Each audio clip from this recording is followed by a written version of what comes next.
The two BMW bestsellers in our big comparison review, BMW X1 versus the BMW X3 SUV comparison with Thomas and Autogefühl in 4K, full screen, full length. Let's go here with the X1 in the front, which has the larger double kidney in the front. The new BMW design, even bolder, even stronger. And colors, blue bay lagoon for the X1. This greenish or turquoise note in the blue vehicle. It's a very interesting color indeed. There's also a darker blue available for the X1 if you like. And here we have the alpine white for the X3. It's also a large double kidney. Recently also facelifted this X3, but not as large. So they have some similarities, both also equipped with the M Sport Pack. That's why they both have this black accentuation here in the lower part. The X3 being the bigger brother, of course, a little bit stronger, a little bit higher in the front. But I think both work design-wise. What's your take? Turning indicator comparison here in the front. Interesting here. This goes to the X1 because we have the dual turning indicators. And you can see it also has this pulsing effect. And maybe you have seen, it's even more obvious here now, that the daytime running light signature here is this L form, this lying L form with the X3. But then it's kind of like just topsy-turvy with the X1. Did you see that? In the side profile, the length difference here, the BMW X1, 4.50 meters or 177 inches. Whereas 21 centimeters or 8 inches longer. Here the X3 at 4.71 meters or 185 inches. So indeed a notable length difference. Styling wise you see just a little bit higher, typical SUV style. The X1 a little bit lower. You might also argue somewhat crossover direction. Both equipped with the M Sport Pack to compare it. Here for example with painted wheel arches each. I think it looks really cool, really sporty. Wheels. Here from 17 to 20 inch, these ones are the 19 inch wheels. On the X3, 18 to 21, so 1 inch higher each, but these are the 20 inch wheels, so also very comparable spec indeed. Which one do you like better here in the side profile? Tell me in the comments. And last but not least, about the suspension. Also pretty similar. You have a base suspension, you have a fixed sport suspension, or you have the adaptive suspension. And both test vehicles are equipped with the adaptive suspension today, so we can even better compare the driving part. In the rear, I think they work both very well design-wise. The X3, since the most recent facelift, has these new three-dimensional tail lamps here with a nice signature. I think a beautiful job. Lower part with the M Sport Pack with the black contrast and real exhaust tips. So no job for the Autogefühl fake exhaust police for today, because here there's just no fake exhaust tip at all. It's hidden underneath, and that's also way to go. And once again, M Sport with a similar insert, and here the different signature. Yeah, I think here it's just a matter of preference, but both very beautiful in the design. Or what do you think? Tell me in the comments. Turning indicators, however, this here is a clear win for the X3. Key fob comparison is the X1 here, the newer one, more high gloss black, a little bit more modern. In here the more classic old school X3. Which one would you take? As for me, yeah, I know, real buttons straightforward here and no high gloss black. The buttons are here at the side, so for me it's that one. Let's get to the interior of the X1. Here we have flush door handles, but they still have the normal manual opening, and here also a feedback.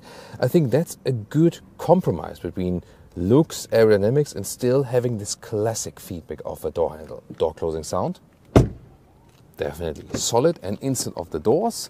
High grade leatherette, sensor tech, and here this beige trim. I love that color, especially with the blue exterior and then this beige or oyster interior. It's pretty cool. Different colors are available, also brown or black, and this is all the Viganza material. So this new BMW leatherette, high grade. You can see you have it in the completely shiny part, let's call it that way, and the perforated part for a better ventilation while seating a passive one. Let's get inside, and you already have a nice entry.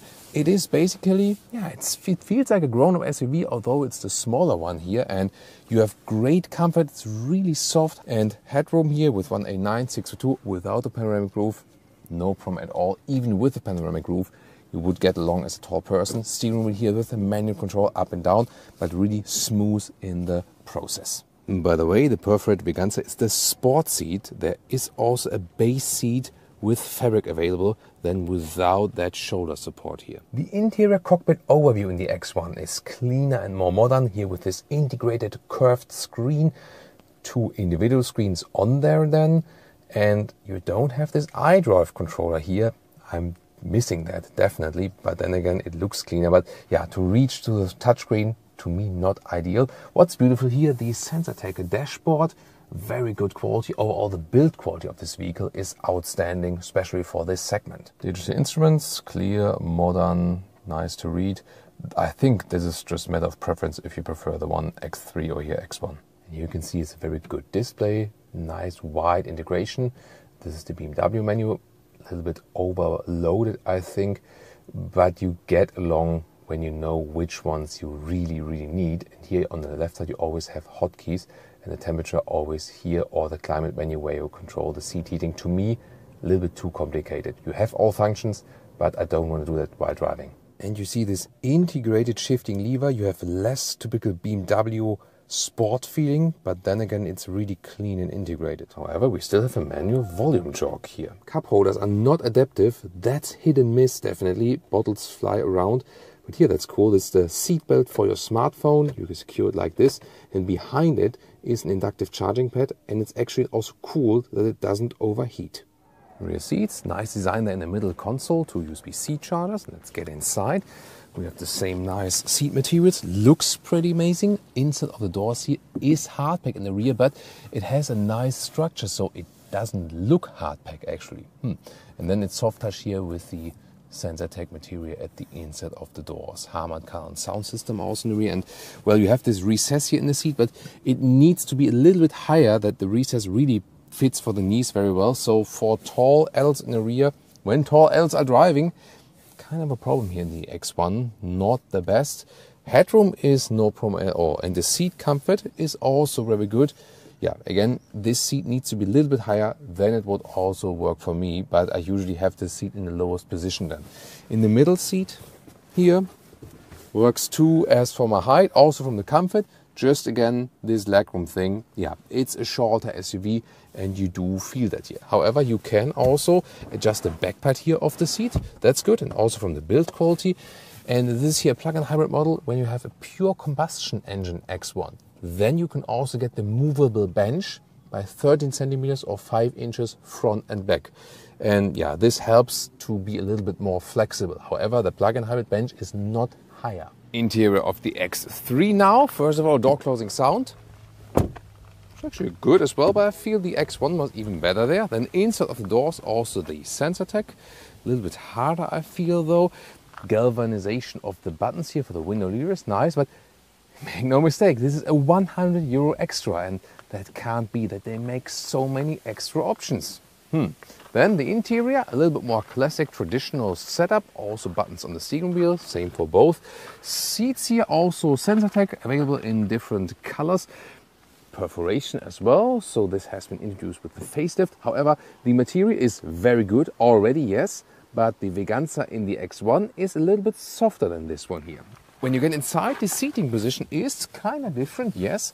You sit a little bit higher, you have a more grown-up SUV feeling. But then again, the seat ergonomics, like of the seat itself, is better in the X1, together with a more soft material that adapts more to your body. So you have a somewhat more cooler command driving position from the general feeling. But then again, the seating comfort is definitely better in the X1. Here, of course, you also have a lot of headroom with 189 or 6'2". Interior cockpit overview of the BMW X3, the bigger one. Same as, also real buttons on the steering wheel, but then here we still have a manual climate unit. That's a better user interface, I feel. Screens, they are separated in digital instruments and the main infotainment unit, and the base version starts smaller, and here the optional or higher trim solutions, then the screens are a little bit bigger than in the X1. The digital instruments, they have here the old styling, but I mean, I also like it, so that's personal preference. I would say both do the job. Infotainment system is here the OS 7, so the older version. On the one hand, it's easier. Also here on the left side, you You can see this is then the car menu where I have the driving information pretty quickly available. That is better, I think. And you can also see I can also control it from below because I still have this lower control unit. So both pro and con. Apple CarPlay integration also works very well. The thing is that here it sometimes is a little bit slower and fails a little bit more often with the wireless connection. But that's one advantage of the OS 8 where it's quicker and more reliable. Here, this lower middle console, I just like to control down here, so while driving it's easier. And also the rear shifting lever in the X3, it takes more space, it also stands out. Yeah, I know what you're thinking, but I just think it's a little bit better to have this feeling, this connection to the vehicle. And then in the front part, here okay, that happened. Interesting.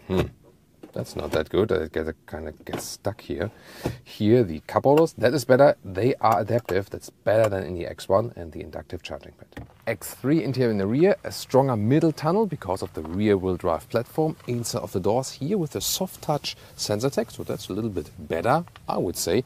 But what about the space and the legroom and so on? Shoe tab, of course, signature Autogefühl move. Yeah, I mean, here the seat itself is a little bit higher by default, so you have more space for your feet, even though when the seat is in the lowest position. And then it also fits well with the recess. So let's say maybe a little bit better, but it's more about the height. So if you put the X1 driver seat a little bit higher, it's more or less comparable. Here, maybe a little bit more. So, but not that it would justify the length of the car it has additionally. Headroom, no problem at all. And in the middle seat, is it comparable? Yes, you have this bigger tunnel here, as I said. You can also sit here. So, the rear space a little bit better here with the X3, but not the largest difference. Is the difference then in the trunk? Now it's time for the big trunk comparison. Or is it big? That's cool, right? So, let's start here with the X1. And the main thing for me here is there a length difference?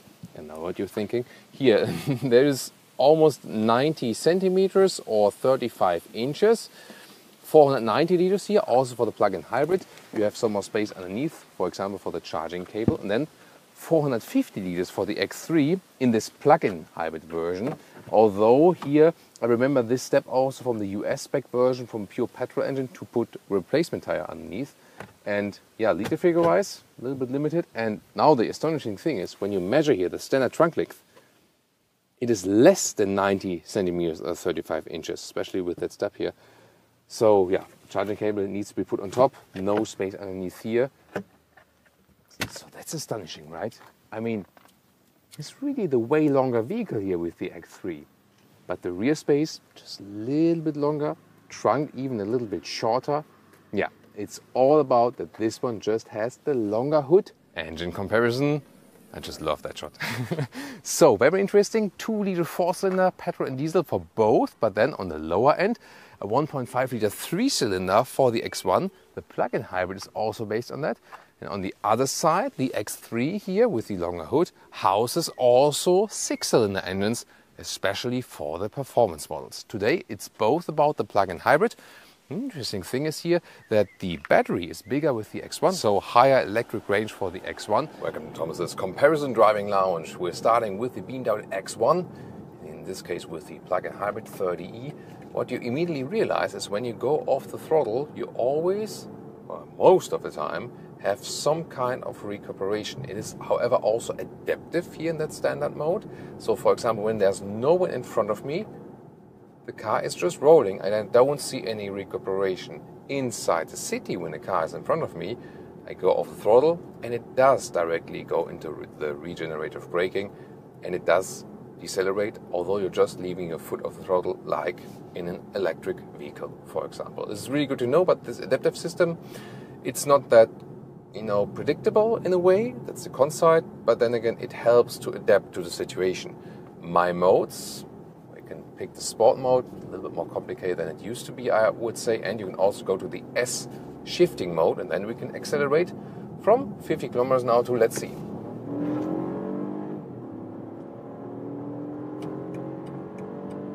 120. Then we have to stop for a moment because there's a car next to us, which I would take then on the left lane. In the US, we could overtake on the right side, but we can't do it here in Germany.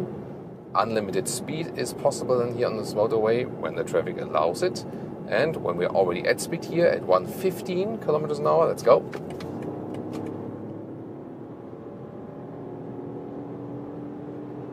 $150.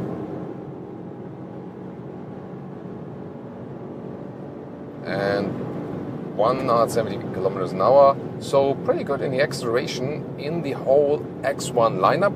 This plug-in hybrid here is one of the quickest with 5.7 seconds to 1 kilometers an hour or 62 miles an hour.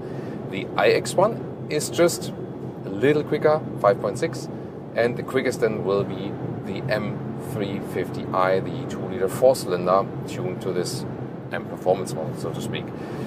Here the plug-in hybrid has the 1.5-liter 3-cylinder. You maybe heard that, did you? Tell me in the comments. And it sounds somehow sportier and cooler than the 4-cylinder. I'm always skeptical, however, with the 3-cylinder engines because they decrease the the CCM, so they decrease the displacement, then put up the horsepower figure to total system output with the electric motor, of course, 330 horsepower, and I'm always more a fan of more liters and higher displacement but less horsepower, so the engine is not that tuned that much. But it delivers definitely, and when you really hit the throttle, you feel that in the first moment you get some kind of electric boost. This is, by the way, always available, the electric boost, even if the battery is depleted, because they always keep some kind of a buffer that the electric boost is always available. You can also pull this left shifting lever, so even when you are, for example, not in the sport mode, and also here now in the normal personal mode, then the design changes, that's pretty cool, spectacular. You can pull this lever here, and then you get to the sport boost mode, and you basically have the same experience than we just had. So this is also some kind of shortcut when you don't want to switch through the modes, and whoa, that is quick, you know. We were already driving 150 kilometers an hour. It does well here on the German Autobahn. Wind noises here at 160 kilometers an hour pick up here a little bit there, but I mean, this is on a very high level. It's in general a pretty silent vehicle, and it also feels so well and planted, so you do get a grown-up SUV feeling, although it's the smallest SUV in the BMW lineup. We have the adaptive suspension here, so it's also a little bit stiffer in the sport mode, and 19-inch wheels. So we have a good sporty feeling here, lane change at higher speeds. Such a good test here. It's really a lot of fun. The steering here is pretty crisp and precise, more precise than in the BMW 3 Series actually. And I have no idea why the steering feeling in the BMW SUVs is better than in the should-to-be benchmark 3 Series sedan. Yeah, I talked about that to BMW, and I hope they will increase it or improve it for the next 3 Series overhaul. We'll, of course, keep you updated with that. One more acceleration here, so you have more than enough power with this plug-in hybrid here, no doubt about that, and also a lot of driving fun. This compact dimension, that speaks for the X1 also in driving. I will expect, from my experience, that the X1 is more fun to drive. At least that's what I think right now. When we soon hop over to the X3, we will of course testify that. Or, oh, you've seen that? Here, this personal driving mode, it does not hop back to the menu where I was before. So we always have to then, for example, go back to the GPS again. That's something I think they need to improve then with the next software version. The OS 9 will also be available soon. When you watch this video at the production date, soon also in the X1, also retrofitted to other X1. Or then already in the X1 when you watch this video, maybe a year later or something like that. You know, decreasing the speed, then we have recuperation. That's of course a good thing with the plug-in hybrid. So we can use the recuperation, yes. But the big question is also with the plug-in hybrids here, does it make sense in a way of built-in hybrids like a Toyota system or something? No, it does not. So when the battery is depleted like now, it just gives you like a 7 liters on 1 kilometers consumption, so 35 mpg US, 40 mpg UK, and that's nothing special. It does not help so much with low fuel economy, you know. So, yeah, that's not what the system is meant for. This is meant to be charged. Then it makes sense that you can drive electric inside the city and so on. So this is the use of this plug-in hybrid, but do not expect to drive it empty and then have a great fuel efficiency gain like in the built-in hybrid system. As I said, like Toyota system is different, emphasis definitely. Here now, switching the motorway, so cool here with the steering, the sporty design and the feel of it. I really feel immediately at home in this vehicle. That's the cool thing. Look at that Kia Rio. And that generation, that design should be forbidden, right? Yeah. So sometimes I also can be like, I always try to be very objective, you know, but sometimes in these cases I can also be like, I mean, modern Kia design is really awesome, and in some ways they're even overtaking the Germans. We've also seen that. Now, once again, let's try this boost mode one time. Wow, wow, wow, wow, wow. This is giving me the boost indeed. Pretty impressive. I mean, you look at that vehicle from the outside and it doesn't look that sporty what it delivers, you know. Wow, that's pretty good. And the sport boost stays actually still in there, and now we're almost 190 now. So almost 200 kilometers an hour, almost 125 miles an hour, and it still delivers a very good and calm job here. Yeah, really good. I can still control it very well. And here the 19-inch wheels and the adaptive suspension setting on the sport mode does a very good job indeed. So I have to say, however, here, when the road is even, great, awesome, I love that. But when the road is not that even, I'm not the biggest fan of that. So what I would advise is to go with smaller wheels if you want better everyday comfort. Maximum 18-inch wheels for this vehicle, I would say, because you just profit so much more when you have more rolling comfort in your everyday driving life when you pick smaller wheels. And then when you think about, hey, I want to configure an X1 and don't spend so much money, like this test vehicle here, 66,000 euros, all the bells and whistles, then you might as well also stick with the base suspension. And when you have the base suspension, it's even more important not to go for the biggest wheels to keep the driving comfort. So always have to keep that in mind. Yeah, but definitely feels really at home here on the motorway as well. But also in the city, of course, if you compare X1 with X3, you just find a better parking space inside the city. You have, you know, smaller turning circle and so on. You can enjoy this car more in the city. You get less stress, especially in narrow European cities. For the US, maybe not that relevant, but for Europe, it is actually very relevant. And therefore, a lot of people, especially in the European cities, rather go for the X1. But the question is, when we directly hop over to the X3 now, how does it feel in driving? This extra in price and size, is it justified? Is it so much more sophisticated? Or is the X1 just right enough? Now let's switch to the X3, also in the 30e version. Go to the sport mode, also combine both powertrains and start from 60 kilometers an hour. Let's go.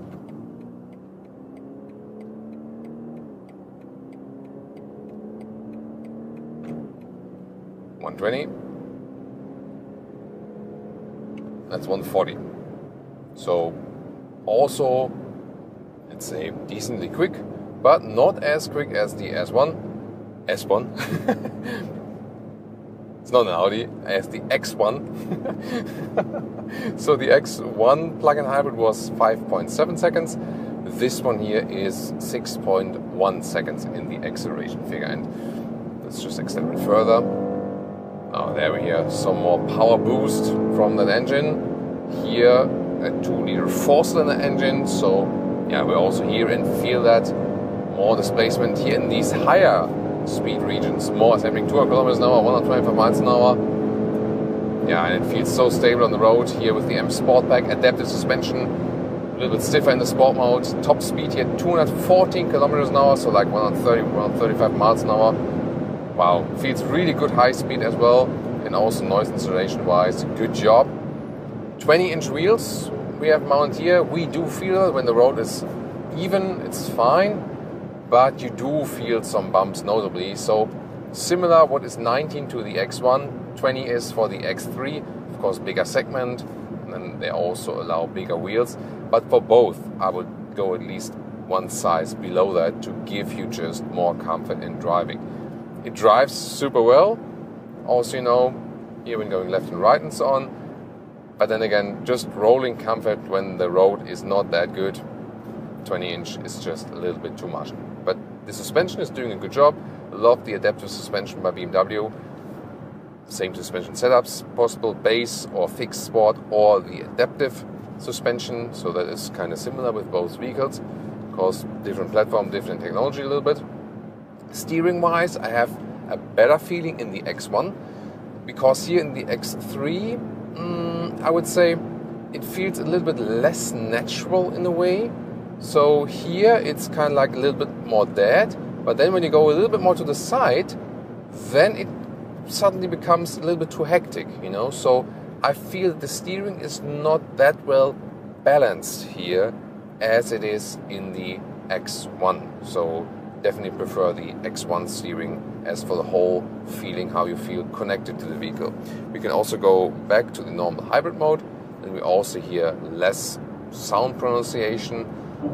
Part of that is also artificial. Basically all manufacturers use that meanwhile, but you can still accelerate in this hybrid mode, then goes all the way through. Let's do a high-speed lane change as well. Well done. Keeps really, really calm. You feel that you sit a little bit higher in the X3. It feels a little bit more sophisticated as for the driving position. Feels more SUV even than the X1. So this is something that is definitely pro X3. On the other hand, you feel the size and the weight that the X1 is just a little bit more agile, especially than in tight corners. And then the question is, what is more important to you, actually? So we can at all times also go back to the sport mode. And in the sport mode, we always have this kind of RPM preload, goes a gear lower and so on. We also have the combined power of both drivetrains here. Difference in all electric driving. So what is possible on the maximum scale? The X3, a little bit older overall vehicle, has less capacity in the battery here in the plug-in hybrid version. So yeah, something like 40 kilometers of pure electric range, 25 miles, whereas the X1 more like 60 kilometers of pure electric range, like 40 miles. So the X1 has an advantage there, definitely. The X3, however, it is a rear-wheel biased platform. That's what I like about the X3. When you accelerate out of the corners, although this one here from the whole chassis and so on feels less sporty than the X1, because it's just bigger, more weight and so on, and the handling overall is more fun with the X1. So I think that you have more fun definitely with the X1, yes. However, just in the case of accelerating out of the corners, and we will soon do it here when we switch the Autobahn, so accelerating out is better with the X3 because of this rear wheel bias, even if you have then an all-wheel drive version. Because when you have more power on the rear wheels, it kind of helps you swinging out of the corner, so to speak. The rear axle overtakes the front axle. You know, not that extreme. Of course, we don't drift or something, but just that you can imagine why it kind of feels sportier than with the rear axle bias. Yeah, we'll do that one here. Nice lane change. Yeah, it is also fun. It is a fun SUV. It is a driver's SUV. Also, if you compare it to other ones, but here now, also in the corner, the steering feel is just a little bit off. It's like a little bit like in the BMW 3 Series, must have been to do like with the platforms. They also use the same steering wheel for that. Accelerating out now is cool. The engine gives me a little bit more livelihood than that 3-cylinder in the X1. Of course, the 2-liter 4-cylinder is also available for the X1, just not for the plug-in hybrid. So that is actually cool. You do have fun with it. But I really have to say, yes, driving straight. So imagine you have long routes where you just drive straight. Then maybe like this more sophisticated high position might help you. Just go back to the normal hybrid mode here. Keep it a little bit calmer. But as soon as you go a little bit in corners, the X1 is just more fun. Steering input wise, the whole handling, a little bit lower position. It gives you more, let's say, more safe, controlled feeling. I would also say it's not that this one isn't not safe or not controllable. Just in a direct comparison, the X1 you feel more one with the vehicle in the X1 and in the X3. It's good, definitely also to the brand outside competitors, but brand internal comparison here, the X1 just gives me more fun. Another important thing is here, long-term driving comfort. These seats here already have the perforated sensor deck, which is cool, definitely, but the Veganza seats, which is kind of like an evolved sensor deck in the X1, they also give you more comfort here while driving. They are softer, they adapt more to the body. At the same time, the X1 sport seats, which most X1s are equipped with, give you actually more shoulder support here than these ones here while driving. And I'm surprised because usually the higher segment, this one here, delivers always more seating comfort, more long-term comfort. And in this case, if you ask me right now, would I drive 300 kilometers or I don't know, like 150 miles of Autobahn, German motorway, right now with the X1 or the X3, it would be indeed the X1. And again, not because the X3 is bad in any way, just because the seat ergonomics, how they played it out and so on, is so good overall in the X1. Still, the X3 has a lot to offer. As I said, this higher seating position, you somehow get a more better traveling feeling if you want. If you think about the road trip or something, then again, seat comfort, it might also depend on the individual body. So I recommend to visit dealer and maybe test seat in both of them. I can just give my experience also with my height and so on. And I also love that I, while driving, can control the temperature in an easy way. So just before a corner, I'm really confident, I can also do the sport mode, really confident to change that. I also need just one press of a button to go to the sport mode. In the X1, I need then to do press and then in the infotainment system, here, one press of a button, and then also, here pressing up or down for changing the temperature. So with this more conservative layout, I enjoy the X3 a little bit more with this more direct, more old school interface. That is something that is also important to me while driving. However, both still have real buttons at the steering wheel, so that is kind of equal. You're still having fun with the X3, no doubt about that, in the corners. Also, we did some GLC with X3 review, for example. Both also very interesting SUVs. You can also check out that one later on. Yeah, so it has been a very interesting experience here in the driving part. But now the question is, if we combine all the different factors, exterior, interior, driving, technology, and pricing. Why is pricing the small finger? Yeah. Which one should you take home? Which one would I take home? Does it differ from market to market? Can I make a thinking pose and walk at the same time? That's the first question. And the second question is, which one would I take home? Can you tell me? So the BMW X1, BMW X3, they're both very successful SUVs, as I said, bestsellers at BMW. The X1, styling-wise, I'm really satisfied with it. The X3 just has this more massive SUV stance, so from the exterior look, I kind of prefer the X3. But just because, I like this more bold SUV styling. This one still, for a small SUV or crossover, it does look bold, no doubt about that. Interior styling-wise, I'm all the way with the X1 from the styling. However, I do prefer the more classic traditional user interface with the X3, with the turning knob for the infotainment system, for example, with the manual climate unit. However, then again, the X1 has the better infotainment system as for how fast and responsive it is, and also how secure and safe the connection to the smartphone is. That is actually better. With the wireless connection in the OS 7 system is sometimes not that good actually. The crucial difference, however, in the interior is the seating comfort. And they're both good. And also the artificial leatherette or the man-made leather, that one is a very good quality in both vehicles. However, even better in the X1, so it's softer, and also the seat ergonomics is way better in the X1.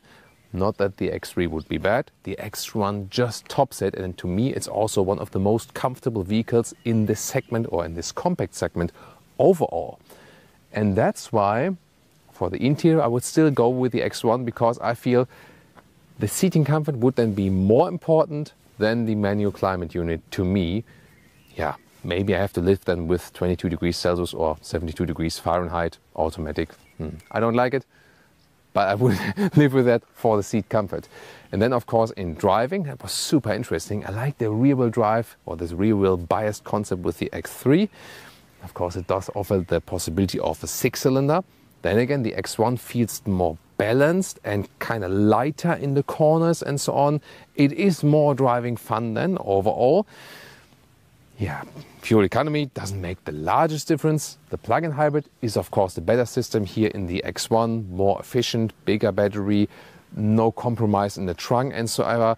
Yeah, and then you have to think about that the size on the exterior does not represent the size difference in the interior. Almost same legroom in the rear. The X3 just a little bit longer.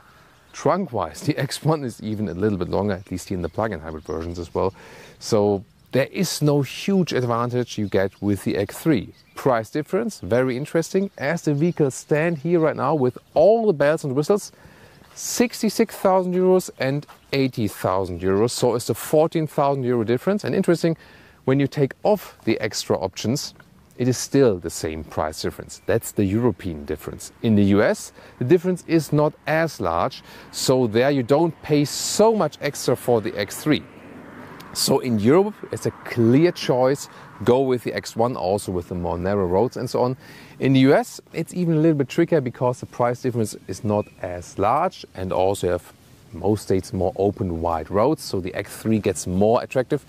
Yeah, it's also built in the US. That's also, it's probably better or more attractive from the pricing there. Goes from the Spartanburg plant, whereas the X1 is built in Germany in Regensburg. Regensburg is the German pronunciation. Listen and repeat. Regensburg. It's like Rain Castle is the name of the city. Interesting, isn't it? Yeah, so overall, I think combining the facts and especially seating comfort, overall winner for today is the BMW X1. But what do you think? Tell me in the comments and join us for more comparison episodes.